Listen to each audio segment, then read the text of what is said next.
That's all for today's Nintendo Direct. Oh, well, actually, we have one more announcement.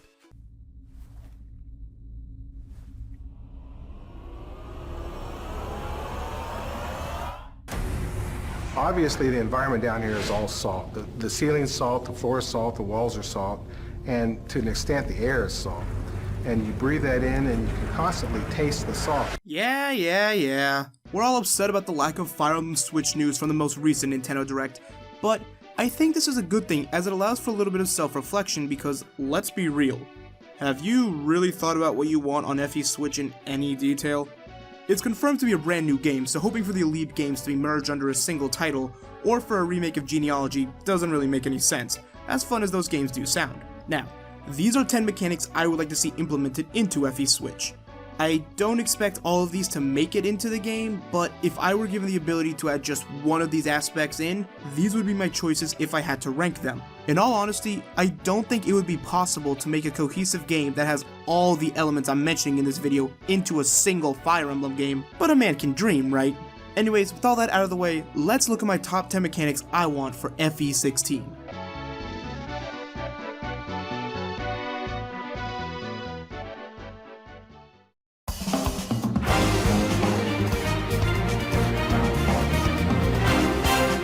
I'm going to keep this segment light on reasoning since I feel I can better elaborate on it in a later segment, but a relatively new mechanic for Fire Emblem is the pair-up mechanic, since it's now a pillar of modern warfare. You know how this song and dance goes. You take a unit, you slap them onto a better unit, and now you have a super unit. My request isn't for pair-up to be an FE Switch. In fact, upon playing some of the GBA titles again and Echoes, I'm kind of okay with it being excluded from this game. However, I know that with Echoes not breaking records like Awakening and Fates, I doubt this will be the case. And I assume that FE Switch will bring back the pair-up system, which I'm fine with, so long as they fix it up. The fact of the matter is, pair-up is still an overpowered mechanic. Not a broken mechanic, no, they realize their actions in Awakening, but it is still an overpowered mechanic. In Awakening, pair-up was exclusive to your units, making the second half of the game baby food levels of easy if you married off everyone quickly. Fates tried to rebalance this with some success, but there was a fatal flaw in their design. Since enemy units could also use pair-up, that means they would deal extra damage onto non-paired up units, which when combined with the AI that seeks out maximum damage output and Fates' low HP growths, results in either dead units on classic runs or the player pairing up to mitigate the damage. I'm not sure if Intelligent Systems will rework the pair-up mechanic a third time, however, given their track record, this seems likely, and as I said before, I'll give my solution in a later part of the video where I can explain how my idea for a refined pair-up system could work, but for this segment, you can just take away that pair-up needs a bit more a fine-tuning, if you will.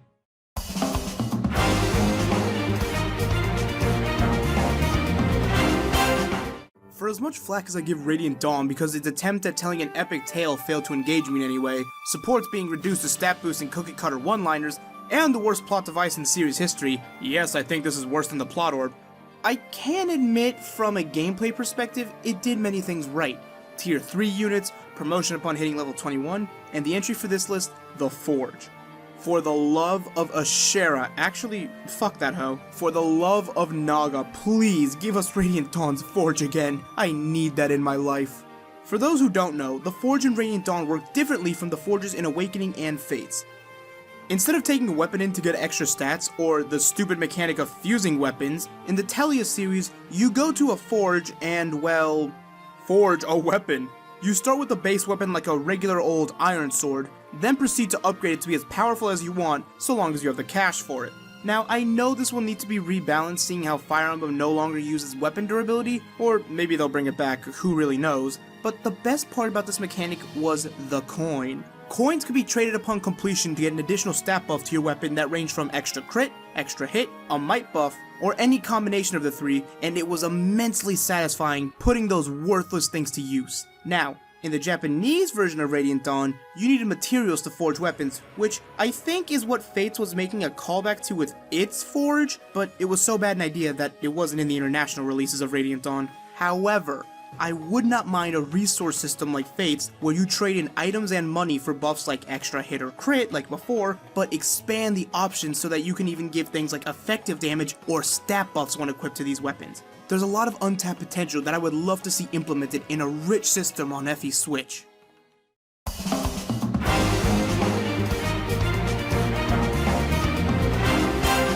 Healers vary from game to game and can either be required in certain FEs or a complete deadweight from start to finish.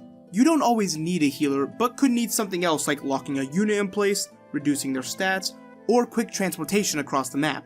This brings me to my next request, which is to introduce offensive and defensive staves. I understand that this is a big mechanic in Thracia, which is apparently how you're supposed to pronounce it.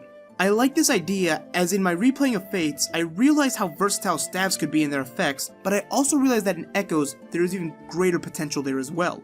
Now, to give all healers access to all these staves might be a bit overpowered, so my suggestion is to divide them into offensive and defensive categories, where rods would be the offensive variants and staves would be the defensive variants. Does anyone remember Druids in the GBA games? Because I do and I missed them. Having Druids heal was great, as they usually did better jobs than regular healers once they got their staff rank up. Now, this might be a bit of a hard sell, but hear me out. What if instead of having a split promotion between Sorcerer and Dark Knight upon promotion, Dark Mages could promote into either Sorcerers or Druids, where Sorcerers would be outright glass cannons that only use tomes, where Druids would take a more supportive role where they could use rods, which could even include the weaker but more versatile healing items of Hoshido so that they can still heal, but not as much as, say, a Sage for example. Now, what would be an offensive staff, you ask? Berserk, Sleep, Freeze, Entrap, and Feeble, all those annoying staves that you've dealt with in the past. Except the Hexing Rod, fuck that thing. Now, to balance this, these types of staves or rods would be locked to Druids, so you only deal with the enemy rods in the late game and not early on. The classic healing stuff like Physic and Fortify can be part of the defensive staff line alongside some support like Warp and Rescue, and they could also add new stat boosting staves beyond Barrier, like one that boosts defense for example. With some creativity, a lot of new and interesting staves or rods can be added that will lead to more outlandish strategies and some incredibly clutch scenarios.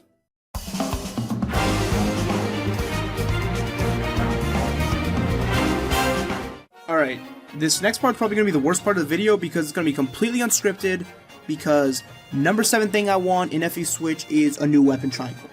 Whole reason I'm doing this unscripted is because if I can't explain my own weapon triangle without a script, then I'm doing something wrong. So I'm going to try this, hopefully it works. I've already fucked up multiple takes as it is, and I just messed up there, but whatever. Okay, so classic triangle, sword, axes, lances, that's going to stay.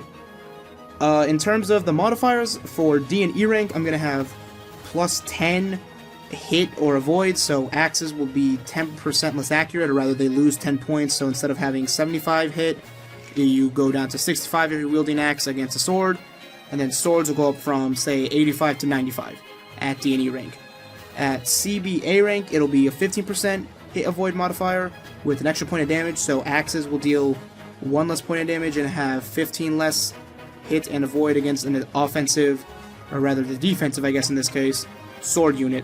And then for S rank it'll be 20% modifier with 2 points of damage. Now, what I want to do is introduce kind of a range, physical, and magic triangle. Basically my idea will be that daggers beat bows, and daggers will just be basically be like swords, less might, but they have debuff as well with only 1 range. They'll beat bows, which are bows, and then bows will beat knives, which are 1 to 2 range, less might, and less debuff potential as daggers, for example, and those knives will be daggers.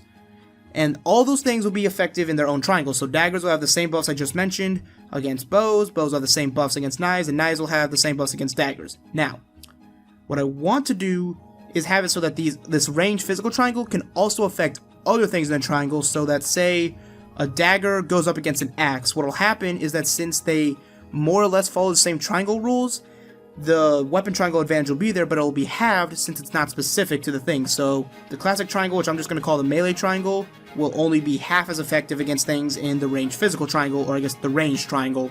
So if you have a dagger go up against an axe, and say it's a C rank dagger, there will be only 8% change between hit and avoid. So say the dagger has 80% chance to hit, it goes up to 88, and the axe guy say has 70% chance to hit, it'll go down to 62. There'll be no damage buff, only in S rank, so it'll be 1 point of damage then instead of just half, which I'm not going to deal with that. And then my idea is to have the magic triangle get involved as well, so we're going to have dark magic, which I want to see brought back as a legit thing, beating Anima Magic, which it did in regular FE games, and Anima beats Light, and Light beats Dark. That's just the classic triangle, so it'll be daggers, swords, and dark magic will all fall into the same, I guess, red category that we have now with Fates or Heroes, for example. That will beat the green stuff, which will be bows, axes, and Anima Magic, which Anima is just going to be regular stuff, so it'll be like Fire, Thunder, Fire, for example, and then go up to Fimbulvetter, I don't really know. And then that stuff will beat the blue category, which will be knives, lances, and light magic, and that'll beat the red category, which is daggers, swords, and dark magic. So, classic triangle with red beat green, green beat blue, blue beat red, and these other triangles will still be in the same categories, but they'll only be half as effective, so it won't be as big a deal. I'm hoping the animations and little drawing things I'm doing on screen make sense, as that's the best thing I can do to explain this. I probably went on for way too long, but I hope this makes sense. I would love to see this type of triangle get implemented into FE Switch just because I feel it would allow for more uniqueness, because we saw how amazing bows became after they were added to the weapon triangle, and we saw how shit magic became once that happened as well. So I'd say diversify the magic and make it so that everything is affected by the weapon triangle, so there's some more niches there. Alright, I think that's it. On to the next thing. I don't know. I'm keeping this.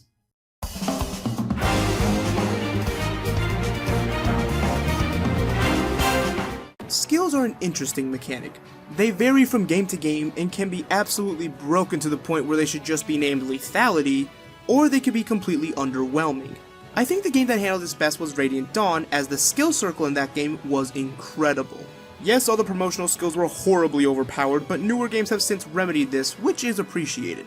However, you could also have additional skills in tandem with your class-specific ones, alongside scrolls which you could give to any party member. This was one of the best parts of Radiant Dawn, as you could take scrolls that were on units you would never use, hello Tormod, and put them on units to make them absolute monsters, because who doesn't want to have a 10-move Dragon Master halfway through the game? Other little passive skills were nice as well, as you had skills that reduced enemy stats, boosted your stats under certain conditions, or could outright cancel enemy skills. Now, remember when I said I'd come back to pair up? This is how I would fix it. Make it so that pair up is a skill that you need to equip, and make it so you can only either have offensive or defensive pair up, or you have to sacrifice some of your class skills in order to have both versions. You could also make use of the scroll system so that if you don't want to use pair up because of your elitism, you can sell the pair up scrolls for extra money so that you aren't automatically at a disadvantage for not using the mechanic and can pool your resources into other scrolls or weapon refinery.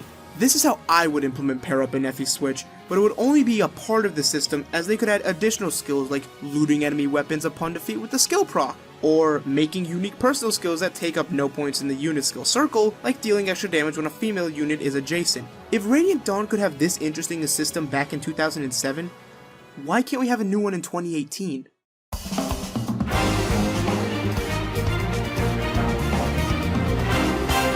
With the modern era of FE, which is what I'm going to call the 3DS era of Fire Emblem, the games brought some good and some bad with them.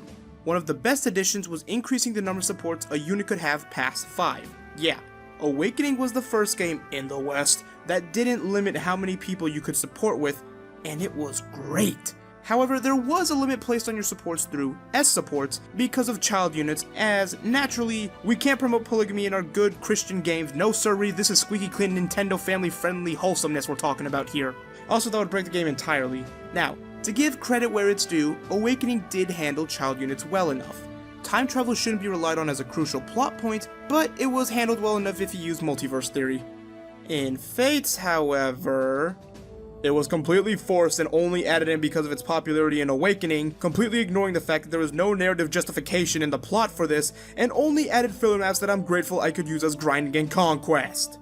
For the love of everything, do not add child units in the game unless you're going to pull a genealogy where it is justified to do as such. Just think about how much development time was wasted adding another 24 characters that, aside from the lesbian couple and the one character you liked, the rest of the world didn't give a damn about. Then think about the time that was spent writing their supports, coding in their stats, growths, designing their maps. I'm pretty sure most of their maps had little effort put into them though, since they all suck.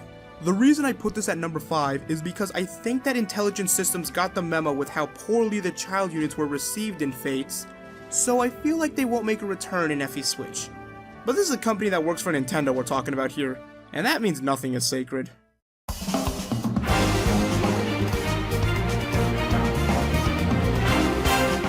So if I don't want child units in FE Switch, how do I take it one step beyond? Simple. No S supports. Now that might be a bit extreme, however I do want S supports to be limited in the next game because some of the writing for S supports is just bad.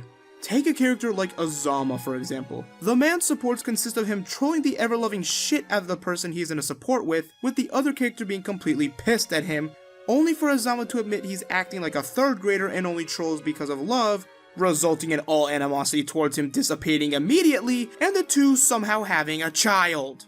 No. Hell no. The only people that this asinine monk should be able to have a child with is Orochi because they're both kind of similar in personality, Setsuno because she's dumb as a brick, and Hinoka because retainer. This is just one example of the many forced S supports that just don't make any sense. I mean, why is Noe able to marry someone like Gregor? The man is in his mid-40s or something, hell maybe even older, and yet he thinks that jailbait is a good fit for him? Why can Noe marry anyone aside from Rickon, Donald, and maybe Kellum, since I guess you could argue that he's maybe young? Then there's the supports that only have conclusions in the S support or wrap up in the A support. If you wrap up the conversation nicely in the A support, where do you go with the S support? You could expand romantic feelings in the S support, but if they were never hinted at in any of the previous supports, then the S support just feels unnatural and forced. However, I think that's the lesser of two evils when you could have a support chain that leaves on a lukewarm note. An example of this where it isn't too egregious is Olivia and Longku's support, where Longku practices slicing a vase in half without shattering the whole thing. Only in the S support does he manage to pull it off, and that's because of Olivia's love and affection and yada yada yada. However, I feel like that cheapens Longku's skill to an extent, as it says that he needs a woman in his life in order to do such a task, but we have to keep in mind that Longku was Basilio's right-hand man and is incredibly powerful. I don't think just Olivia being there is what made him capable of doing such a task, but instead it would be something like his rigorous determination to be just as great as Con Basilio that motivated him to finally pull it off. Ultimately, I think that the number of supports we have now is fine, but please, limit the S supports and have some of them just conclude at A.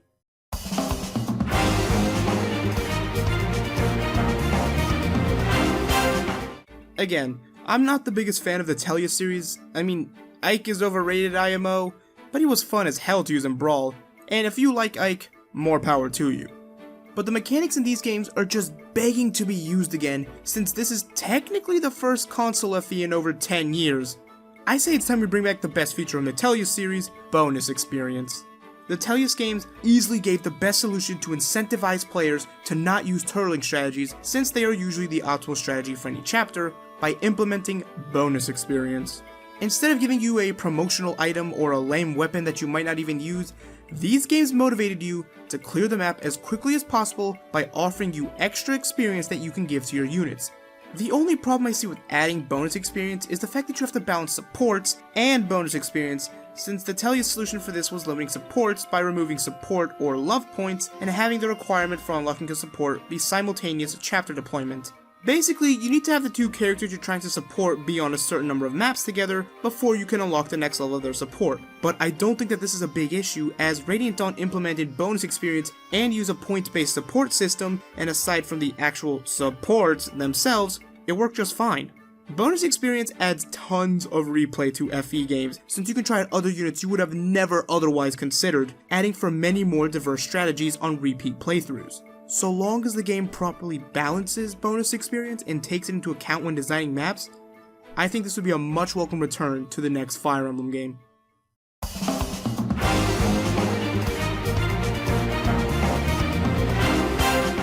Now, a lot of the mechanics I've talked about in this video come from older FE games, and that's because of the potential I see in them. This doesn't mean that newer FE games don't have mechanics I like, as the number 2 entry on this list is Milla's Turn Wheel. For the love of everything, I don't care how you do it, add the turn wheel in every single FE game you make from this point onwards! You had it right with Battle Saves and Radiant Dawn, why the flying fuck did you get rid of them? That game sold poorly not because of the good mechanics you put in it, but because some jackass decided that releasing it 1 week before Super Mario Galaxy wouldn't be commercial suicide, because did you know what a Radiant Dawn was in 2007? Because I sure as hell didn't, since my fat 9-year-old ass was playing Super Mario Galaxy! This is the point where I make a Joe joke now, right? キラークイーン第3の爆弾バイチャーダスト。やったぞ。発動したぞ。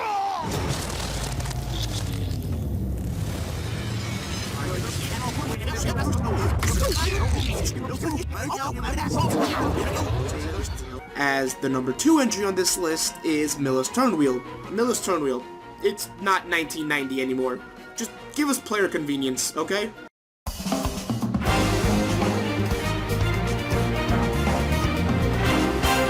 All the mechanics I've mentioned on this list are, what I would say, quality of life changes. If none of these mechanics gets added into FE Switch, except for Miller's Turnwheel, I'd be perfectly okay with that. I don't think my number 1 desire for this game is a necessary addition either, but I think everyone will agree with me when I say I want a fully voice-acted Fire Emblem game to come out on Nintendo Switch. Now, I know what you might be thinking. This might be a bit ambitious. You know what my response is? Bull. You want to know why a fully voiced FE would work on Switch? Let's point to the most recent Fire Emblem game to date, Echoes. Here, we have a fully voiced Fire Emblem game that sold well. Just because this game wasn't showered with 9 out of 10s or 10 out of 10s does not mean that it was not a good or successful game.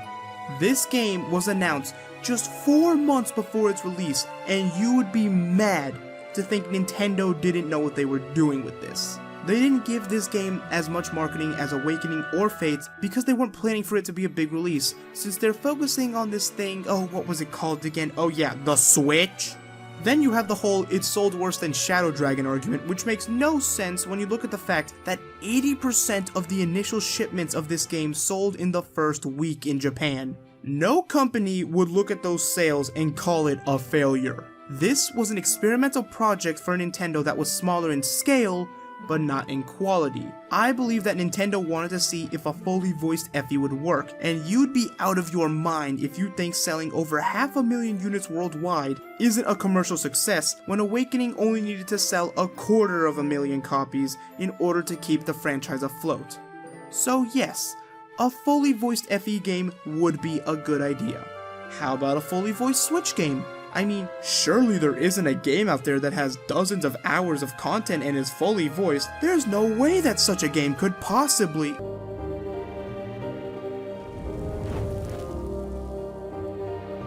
I'm your weapon of choice, the Omni Blade, and I know that both you and I would love nothing more than to buy a fully voiced Fire Emblem game for Nintendo Switch this holiday season.